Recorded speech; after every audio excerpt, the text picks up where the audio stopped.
Welcome to the future of Apache Flink.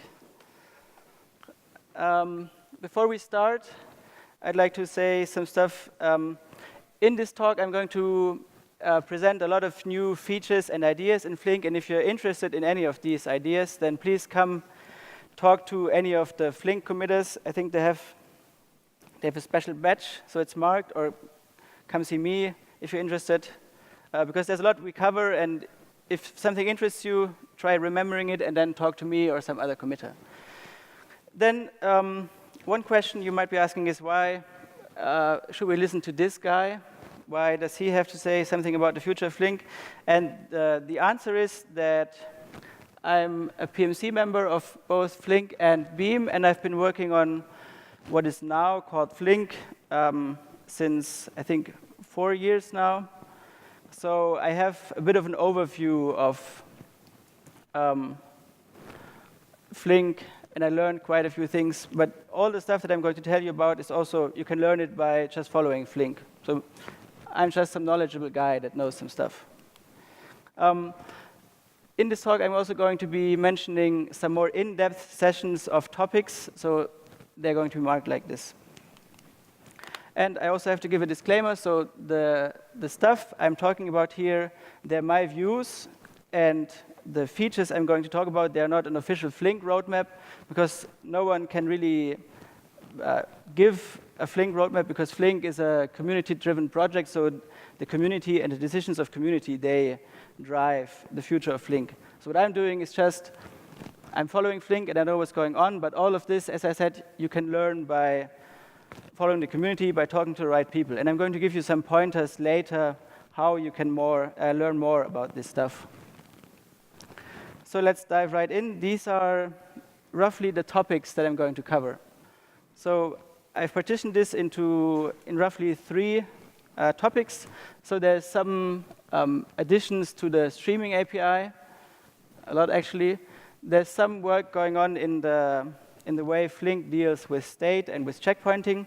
And there's a lot going on in operations, which is work targeted at making Flink fit better into your architecture and working with Flink 24/7 and making sure that it works smoothly. And I think everyone has seen the keynote by Stefan and Kostas, so there will be some overlap in the stuff I'm talking about, but my approach will be more hands-on and more on actual features. So not the big vision, but really hands-on, the features that are going on, how they're implemented, how they would benefit someone using Flink. And all of these features that I'm going to talk about, they're in varying stages of being completed.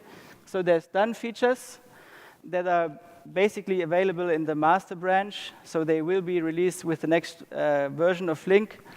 There's in-progress features where the community has a pretty good view or a pretty good idea how stuff should be implemented, but they're still ongoing. And there's stuff that I would mark as design. So these go from ideas to rough sketches, but there's no concrete implementation plans or not necessarily even design documents for these, just some ideas floating around. And I will mark on the slides where I talk about the feature, I will mark it with such a badge so that you know the stage where we are in this specific feature. So let's dive right in the streaming API. So for all the features in the streaming API, I'm going to present them in the context of a simple example. So this is a typical program that you would have in the streaming context. And up on the top is the source code, so the Flink streaming API, and on the bottom is what we call the program graph or the job graph, which is the view that Flink derives from such a program up top to make it executable in a cluster and in parallel. And we'll quickly go through what each of these do and some details, what they mean exactly. So the first line is defining a source. So a source is something that gets data into your streaming program. So this can be something like read from Kafka, or read from files, or read from ActiveMQ, or all these other queuing services. That is the first step, basically, in a Flink program. The next step is that we specify a key. So if you want to do parallel computations, you have to somehow partition the computation or the data, especially if you do stateful computation. And this is what a key is used for, because then the data and the state and the elements, they can be partitioned along some way, and it can also be executed in parallel on a cluster. So that's what the key is for.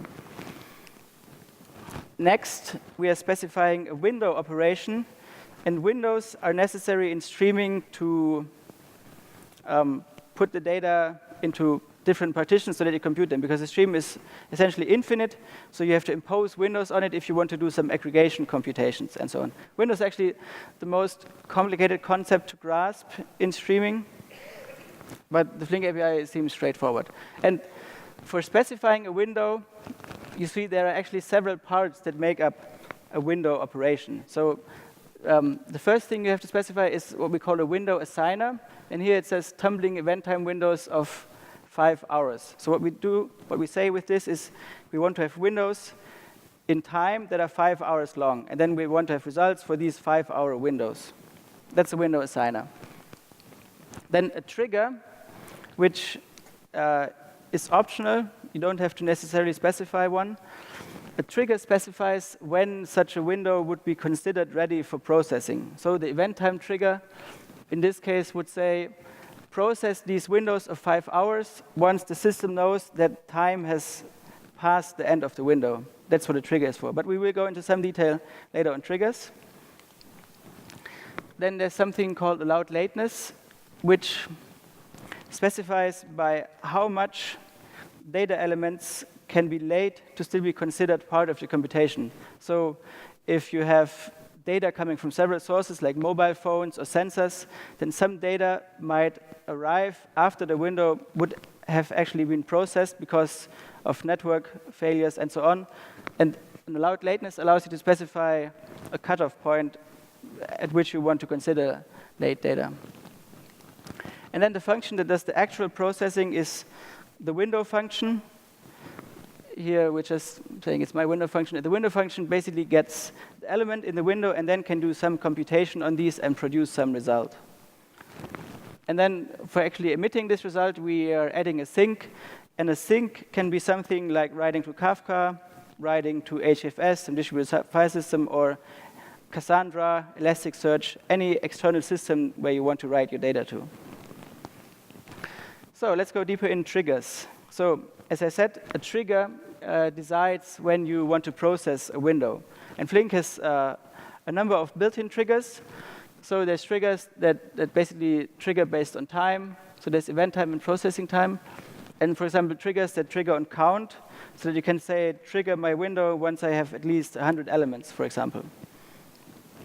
But the caveat with these is that if you want to do more complex behavior for a trigger, so for example, if you want to say, fire the window, for example, this 5-hour window, fire it once the time has reached the end of this window, but also give me early results every 5 minutes from the start of this window, then this you cannot handle with these built-in triggers. So what you would then have to do is write a custom trigger in Java code. It's a couple of 100 lines of code. But to solve this, we're implementing a window trigger DSL. So there on the right, you can actually see the code that I wrote in my IDE for a special trigger that would trigger after the end of the window is reached, or give speculative early triggerings on processing time. But with the new window trigger DSL, you can, what we're providing is these combinable trigger building blocks. So like the triggers you saw earlier, event time, processing time, a count trigger.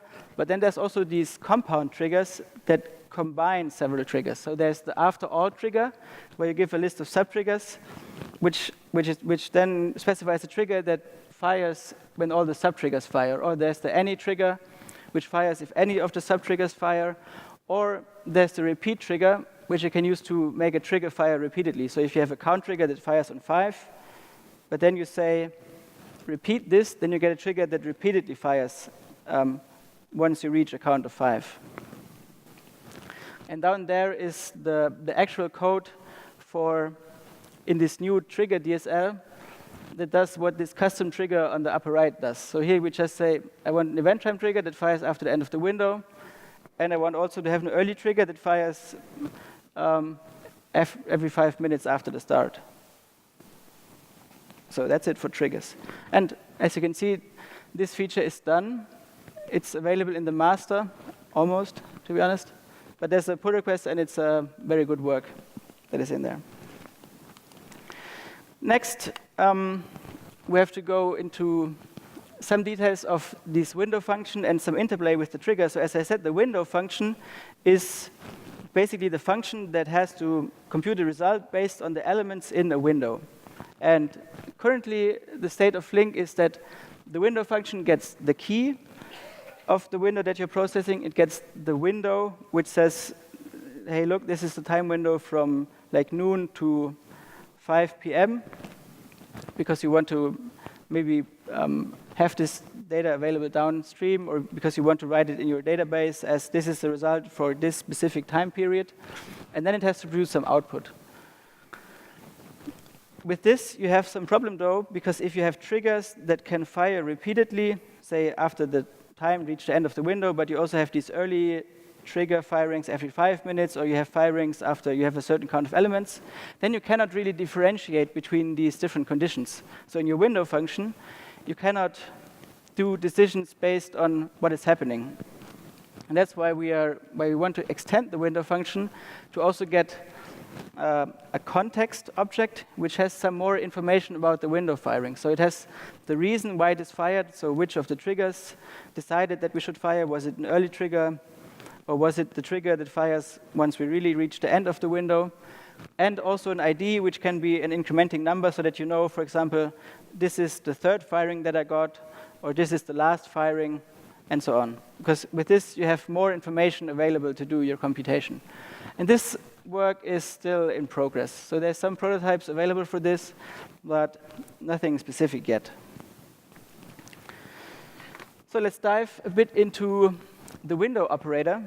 So the window operator is the actual Flink code that is responsible for keeping track of these windows. So it has to keep track of the elements that are in a window, and also of timers. So for example, if you have a trigger that should trigger after a specified time, then the window operator has to keep track of time. And some of these triggers, they are stateful triggers, like the count trigger, which has to fault-tolerantly keep the count of elements that was seen so far. So that's the job of the window operator. And here,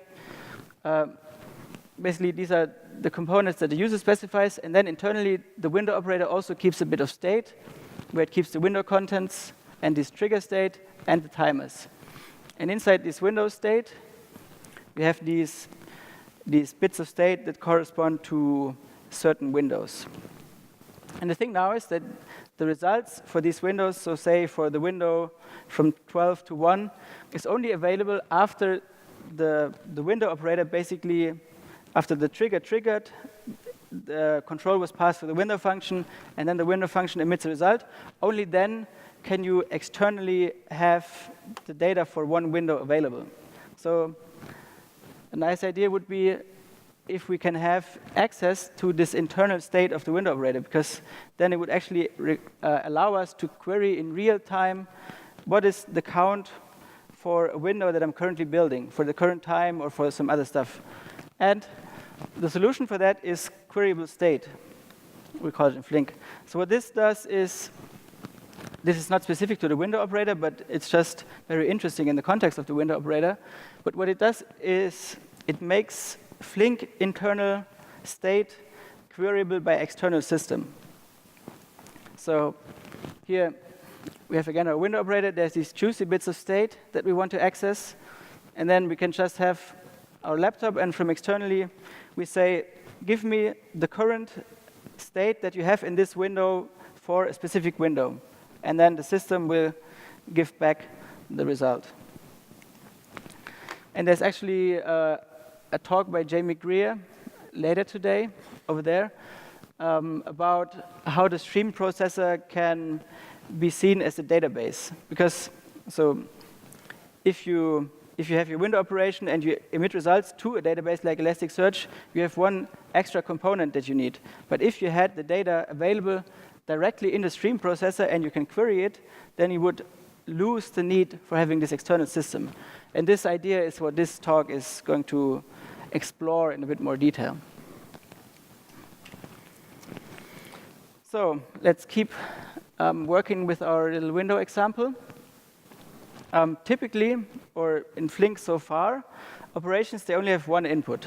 So we have here our program graph.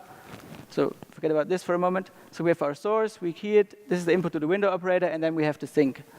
So the window operator only does calculation or decisions based on the input, the one input.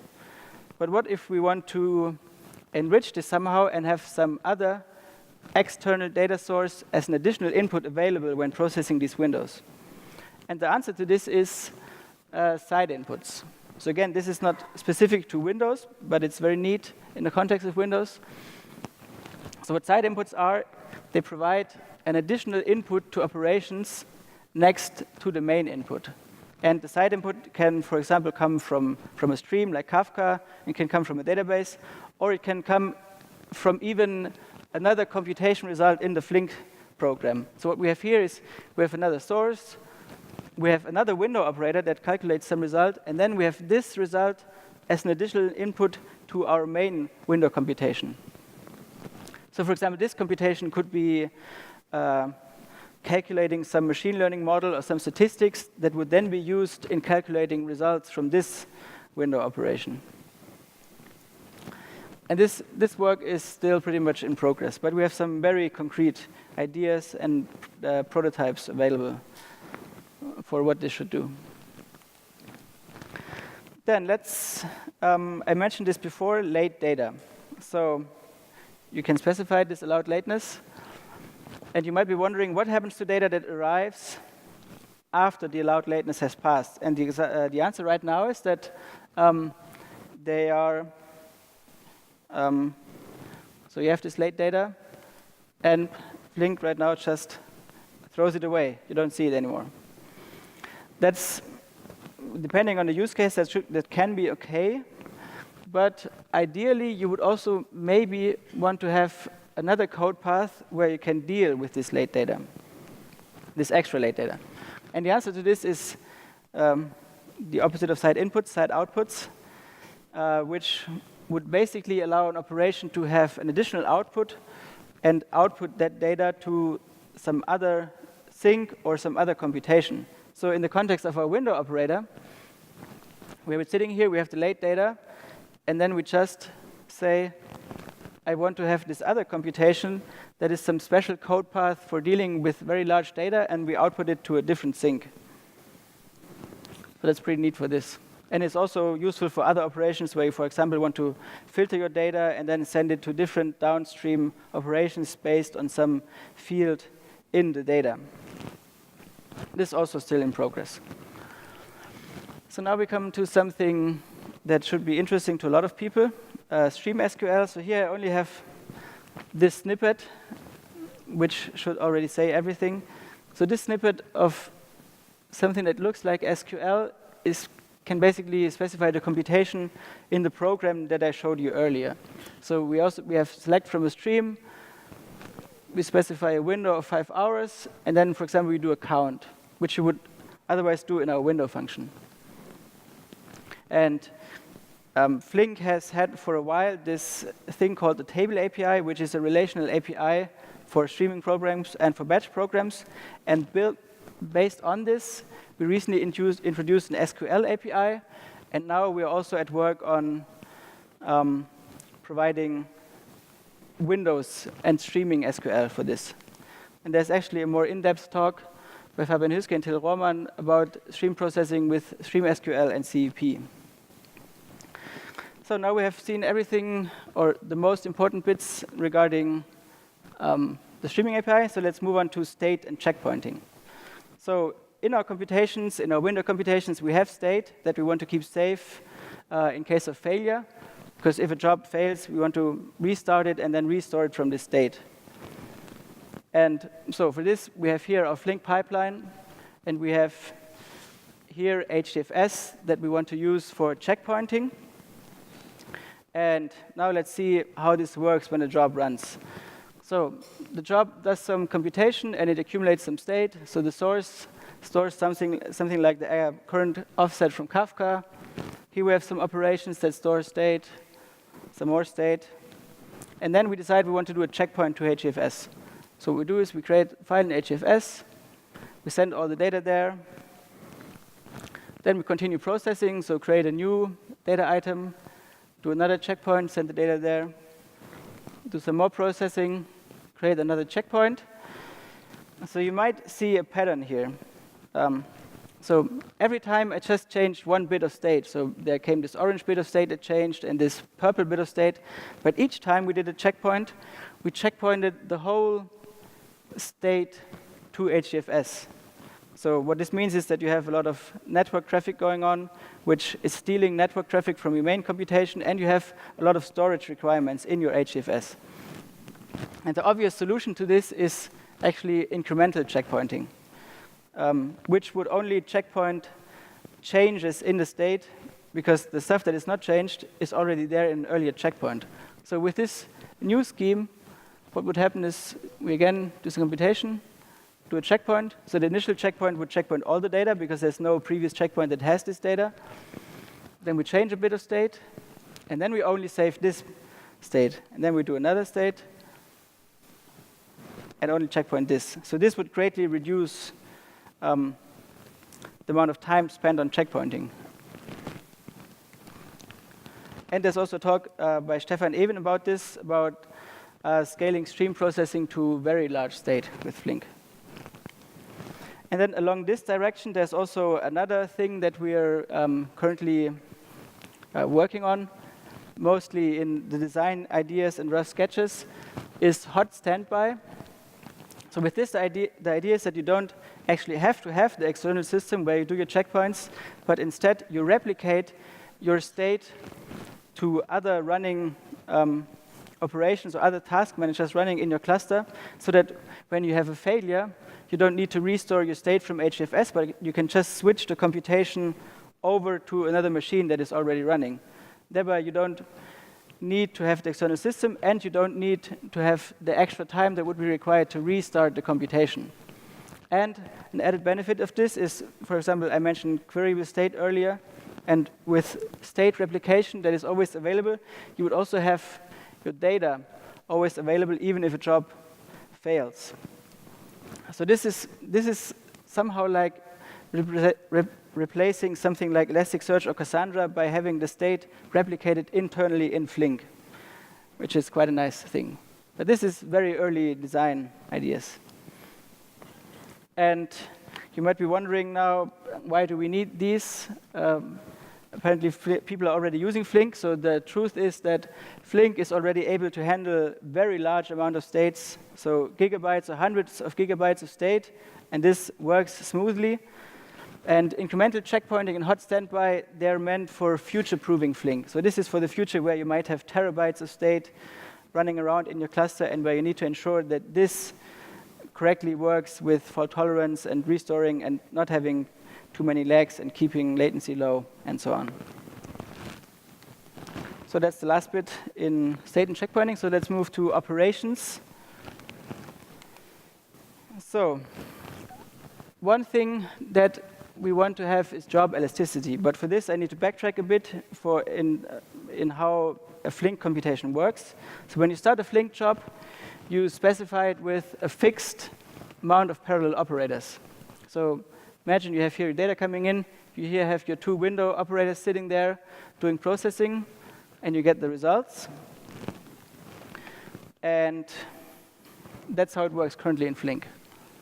What might happen now if you suddenly get a very big amount of data, so a data spike, or if your business evolves and you get more data continuously?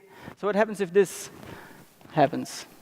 Then the cluster might explode because it's too big, but actually what happens is that you cannot process the data in time anymore. So you build up back pressure, and you might introduce latency. So essentially, the throughput is not enough anymore to deal with this data.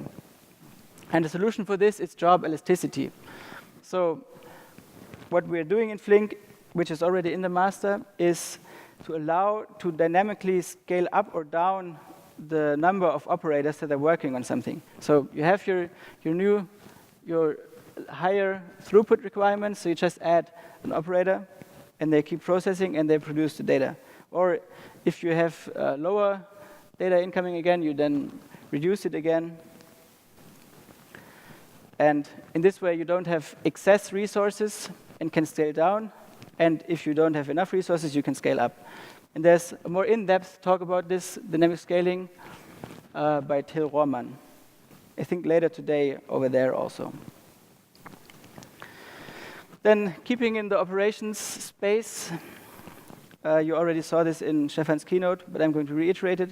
We're working on making Flink run natively on all these cluster management systems. So right now, Flink can only work on bare metal or nodes in the cloud and on Yarn. But we're working on natively integrating Flink with Mesos, Kubernetes, Docker, and have Flink natively integrate with the way they are working. So for Docker, you would use Docker to increase the amount of containers that are running or decrease it, and then Flink would notice this and then dynamically adapt the resources it requires and natively work with each of these each of these cluster managers. And this is actually an area where we have a lot of talks going on. So there's Flink on Mesos by Aaron Wright, Flink as a service on Yarn tomorrow, and then also a talk by Stefan about running Flink Everywhere, so on all these cluster managers, which also goes a bit into detail how we have to adapt Flink to work in this very dynamic nature and have it work with very different cluster management systems. Then we move on to the equivalent of job elasticity is cluster elasticity, which is also related to having Flink run on all these cluster management systems. So what you have to do there is to allow Flink to dynamically request resources from the cluster manager and also to give up resources to the cluster manager if it doesn't require the compute resources. And so, for example, say you have your Flink running on your two machines here, and let's say you're using Mesos, and then what Flink would do is just say, hey, Mesos, I need more machines because I have too much data coming in, and then Mesos would provide it, and then Flink would continue running on this, and everything would work smoothly. And here I'm mentioning again these two talks on Flink on Mesos and running Flink Everywhere. Then one of the last bits I want to talk about is security enhancements.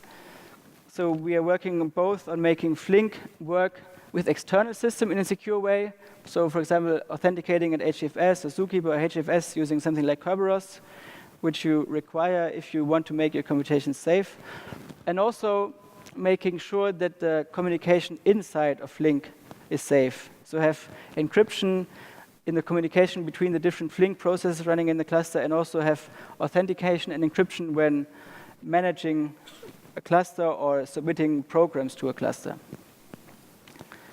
And there's a more in-depth talk about this Flink security enhancements by Aaron Wright of EMC tomorrow, also over there. Now, the last bit I want to mention in this operations space is that we're working on failure policies and inspection, which would allow to better manage running Flink jobs and look into them and see how they're going. So what we want to do is introduce policies for handling pipeline errors. So right now, if you have a failure in your running program, it basically crashes, and then Flink has to restore from some earlier state checkpoint. Or if you have a failure in a checkpoint, this crashes. So what we want to do there is to introduce policies that allow the user to specify when the program should fail. So the policy can observe the errors that are going on, and then based on this make decisions of whether we should fail the pipeline or whether we should send a notification to someone and keep processing this data. And also in the space of this is live inspection of the output of running operators. So what this would allow is to, at runtime of a job, attach to the output of an operator some probe and read live the data that this operator is producing to debug what is going on in the cluster. So, as I said, I would like to give you some resources if you want to learn more. So if any of this was interesting, we recently introduced a new process in Flink called Flip, Flink Improvement Proposals. So it's in the wiki down here. You can find it in the Flink wiki if you just go to the Flink webpage. But basically what these flips are, they are design documents for very in-depth features and additions that we want to add. And we have discussions on the mailing list, and we discuss these flips. And then at some point, they can be adopted, which means that we want to implement them, and then we actually implement them. But there's a very nice process, very open process that you can follow if you want to have up-to-date information about what new stuff is going on in Flink. So everything I told you, you could basically also learn by this. But it's nice to have someone have a coherent talk about this, I guess. So to recap, you might have come into this talk, the future of Apache Flink, expecting some grand new APIs or some grand new features, but so you might be disappointed now. But the reality is that Flink already has very good APIs that are good for writing jobs. It already has very robust support for streaming, for dealing with large amounts of state, for fault tolerance, also for operations with metrics and debugging. So the truth is, Flink is already very good, and we can just do incremental enhancements for this. So yes, there's some refinements in the windowing API and the side outputs or side inputs, and there's more work in making operations run more smoothly and making Flink future-proof for very large state. But we don't have a need for introducing a brand new API like some other systems do, for example, for stream processing or these other kinds of things. And also an important thing in my view is that most of these changes, they are driven by feedback from users. So most of the API changes and operations changes, they are driven by users actually using the system and then giving feedback of how they're using it so that we can improve it. So Flink, the future of Flink is basically driven by the community, by the users. That's, I think, the most important thing that you can take from the future of Flink. So enjoy the conference, and thanks for the attention.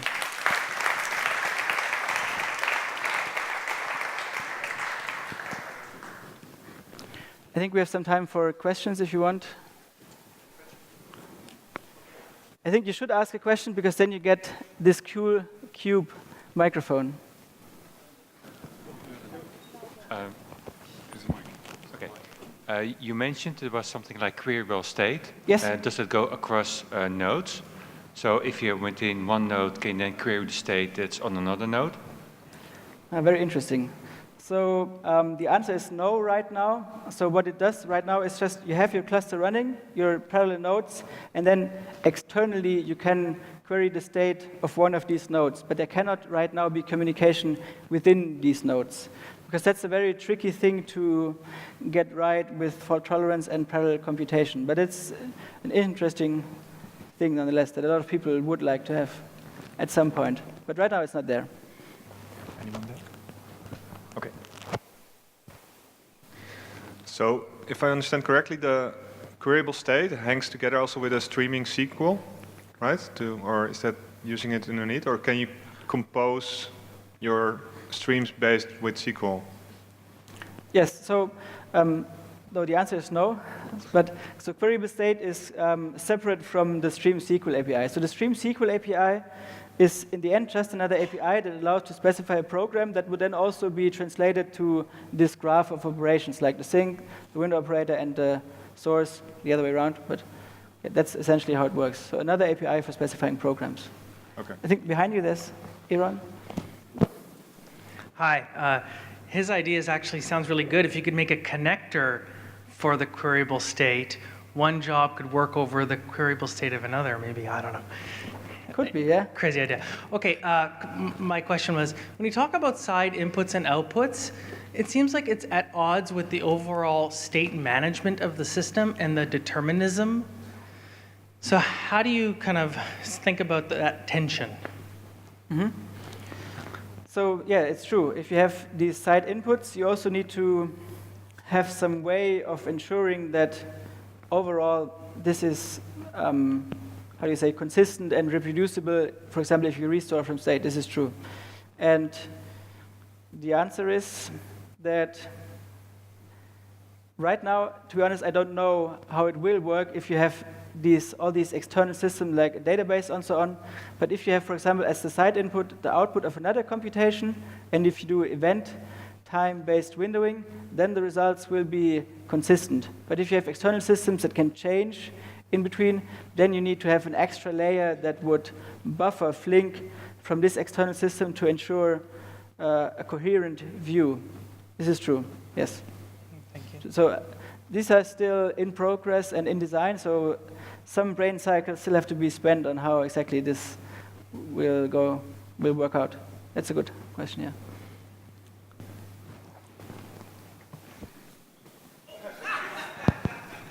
It's soft, don't worry. I hope. Hello, this new stream SQL API, does it need compilation or is it just-in-time execution of this? Yeah, probably it's a string-like thing. So it will require some sort of compilation, which happens if you submit the Flink program. So Flink will see the SQL, and then it will analyze the data types and the stuff that is used there, and then compile it to a drop graph, a graph of these operations and sources and sinks. So yes, there's compilation. And the result will be in a jar yes. that you have to deploy on the task manager. Okay.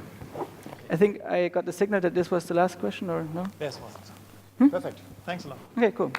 Thanks again. We'll be right back.